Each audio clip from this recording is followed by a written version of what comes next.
Hello everyone, and welcome to another bad movie review with the Unsavory Heroes, where we watch bad movies so you don't have to. I'm Thadaconda, and now that we're in November, I kinda got to thinking about last year's election. You know, we've been through a lot as a society, especially here in the States, and we're now 1 year removed from the changing of the guard over here. And what better way of reminding ourselves of 45's tenure than by watching an abomination known as Trump versus the Illuminati. You know, the synopsis of this movie actually doesn't make it sound like it'll be that bad. A clone of Donald Trump is supposed to destroy the Illuminati and Lucifer, and it only accomplishes this in 69 minutes. Nice. What could possibly go wrong? Well, there's only one way to find out, so lather up that bronzer and throw on your best orange spacesuit as we dumpster dive into this heaping pile of excrement known as Trump versus the Illuminati. Our movie just jumps right in with a narrator explaining how advanced artificial intelligence robots drain the Earth of its resources in 2044. Well, it's nice knowing we only have 23 years left on this planet. The humans took to space. For reasons unknown, the Chinese cloned Donald Trump, and the clone was able to escape the lab he was raised in. His body was fused with AI technology, giving him eternal life and large hands. His ship crash landed on Mars, and he's been there for 1,000 years before we get to our title card at the minute 34 mark. Did you miss any of that backstory?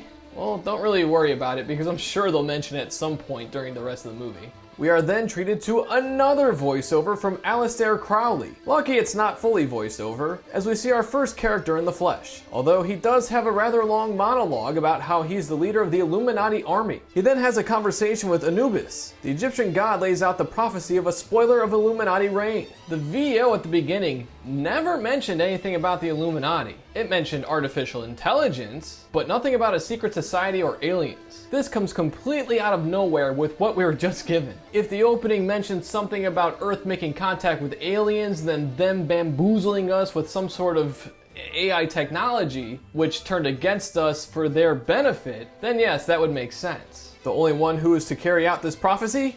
You guessed it, Trump.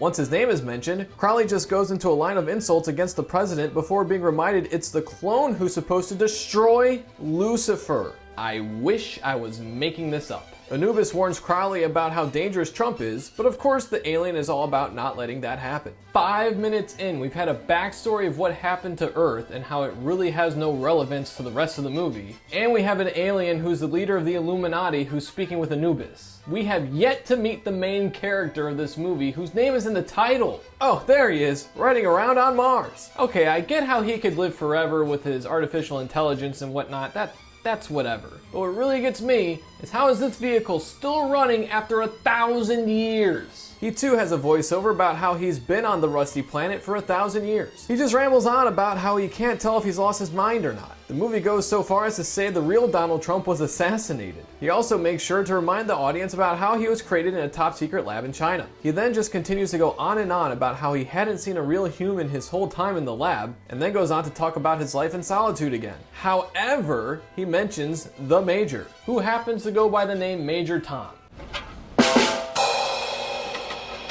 And if you think that's stupid, just wait until the other references later on. The Major is on a station near either Mars or Earth. It's really hard to tell. That's not the only thing that doesn't make sense about him being here. So far throughout the beginning of the movie, which is about 9 minutes up until this point, we know that Earth was destroyed by artificial intelligence and nuclear war. Even the movie can't decide how it wanted the world to end. But back on track. This guy has been up in space. So after society was destroyed, it built itself back up to the point to where it can travel the cosmos? Trump and the Major have a chat that starts off with the grabbing of the pussy reference during the president's first time on the campaign trail. We then get our first explanation of how this Trump clone doesn't really associate himself with his namesake, and sees himself as his own independent person with no association with the person he was cloned from. This puts the whole title of the movie into question. There is no point in making this movie about a clone of President Trump if the clone is not going to take on any of his characteristics whatsoever. He doesn't really have any of his memories. He doesn't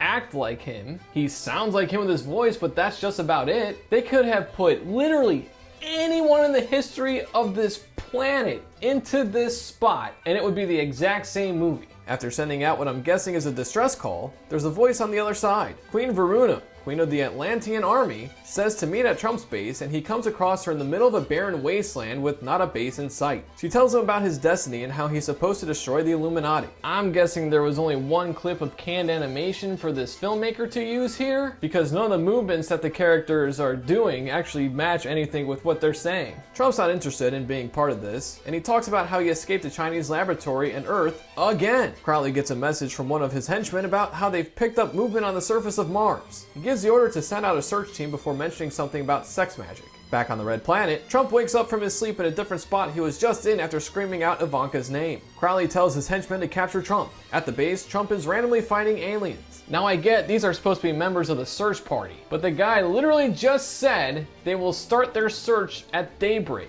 This still looks like that very same night. So why is this happening right now? Where did they come from? Trump disposes of the team, and Crowley is not happy about this as he flies around in his Halo ship. Trump contacts Queen Varuna before meeting with Crowley at his base. For some reason, he tries to offer them a bribe of 5 million yen. Crowley denies the deal and wants to apprehend the clone. After telling Trump to turn around and raise his hands, he breaks into a dance that doesn't accomplish anything. Varuna has Trump materialized on his own spaceship. After flying around for a few seconds, he decides to just say F it and go along with the prophecy. 26 into the movie, we're introduced to Princess Carly, who will go on to play a larger role in this film than Queen Varuna. The two are excited about Trump being alive, and Carly decides to send Jack Van Helsing to assist the clone. Jack and Carly have a conversation where Van Helsing only speaks in innuendo. The lowdown is she just tells him the prophecy, which we've now heard for a 4th time this movie, and we're only at the 28-minute mark. She eventually tells him to rendezvous with Trump. Van Helsing also mentions how he's a clone. So Van Helsing is a real person in this universe. Does this mean that there's really no limit as to what we're about to watch? Are there gonna be vampires or werewolves next? I guess Van Helsing has a flashback of when he fought a dragon. Crowley sends out a search and destroy for Trump and any of his allies. At the 31-minute mark, we get another reference of Trump's prophecy. The princess also tells Van Helsing to capture Crowley and bring him in alive. Oh yeah, I forgot to mention that Dr. Jekyll is also a character in this movie, which brings me back to my point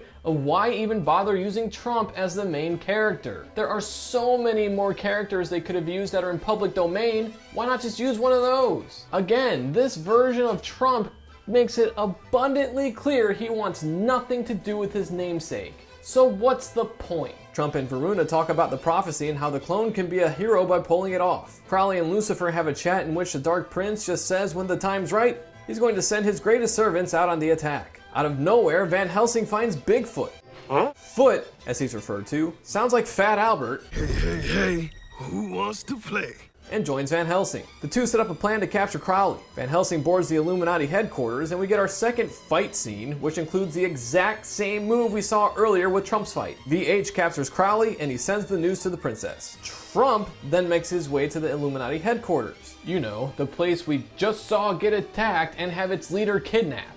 He fires a couple missiles at the ship, but nothing really happens from it. Carly, VH, and Foot chat with Crowley, where once again his dialogue has been changed to nothing but innuendo. Crowley tells the alien about a serum he's been injected with by Dr. Jekyll, and how he is to renounce the Illuminati and order his army to stand down. The serum is supposed to make things take orders without question. Apparently this thing is experimental and could kill him. News breaks that Trump is under attack, so the princess sends out her troops. A dogfight ensues that basically consists of the same shots being used over and over again. Trump gets told the gateway to hell is on Earth. You know, for a planet that has been said to have been ravaged by having AI strip it of its resources and by nuclear war, it seems like it's pretty heavily populated and well lit at night. The clone thinks having his name and image is a bad idea going back to the planet, which again doesn't make any sense because civilization should not exist due to the story we've been told at this point. Turns out the gateway to hell is located in Dubai. Trump goes into story mode and talks about the history of spaceflight. Back to the dogfight, the flight commander we've never met gets killed and everyone gets all sad.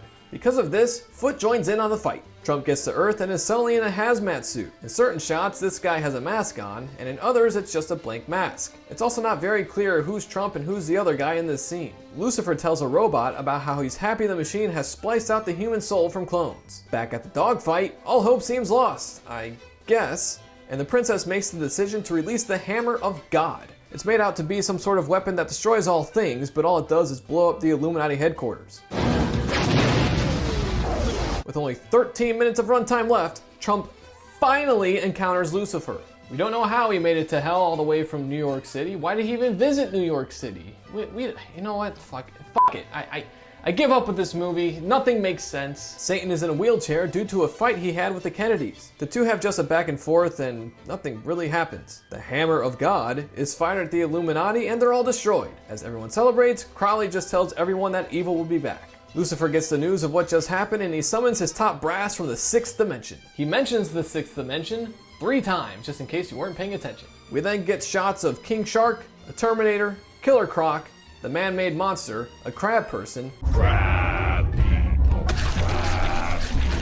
Pumpkinhead, the Wolfman, and some dude with horns. With still 5 minutes of runtime left, we still haven't seen Trump do any kind of action against the Illuminati or Lucifer, and the princess gives a monologue about how the future of humanity is still unclear. The movie mercifully ends with Lucifer giving some wisdom, and concludes with our main character saying, "Call me Trump." That, ladies and gentlemen, is arguably the worst attempt at a movie I have ever seen in Trump versus the Illuminati. Do not watch this movie. I swear, it does more damage to your brain watching this than drinking alcohol and doing cocaine at the same time. I mean, the premise is whatever. It's fictional, obviously, and it's all CGI, so you can really do whatever you wanted with it, but it just does not deliver at all. A word of advice for your prospective filmmakers out there: if you're going to make an animated movie, don't show the same clips over and over and over again. Especially if you're going to bank on your writing being what carries your film. Because if your script was written by a prepubescent teenager who's getting a D in English class, it's not going to turn out well. There's nothing else to say about this movie. It just gets 1 out of 6 beers. That is absolute dog.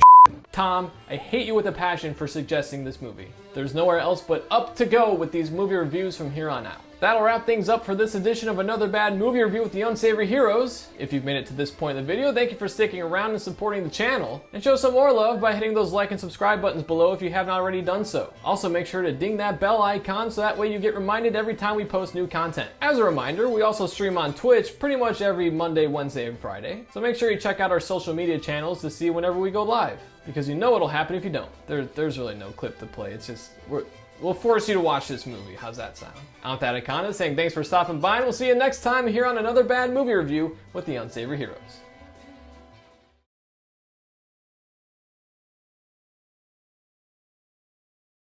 Such the prophecy. Ancient prophecy. Prophecy. Prophecy. Prophecy. Prophecy. The prophecy. The prophecy's Prophecy. prophecy. Prophecy. He's prophesized. Prophecy. Prophecy. Prophecy. Prophecy. Prophecy chip.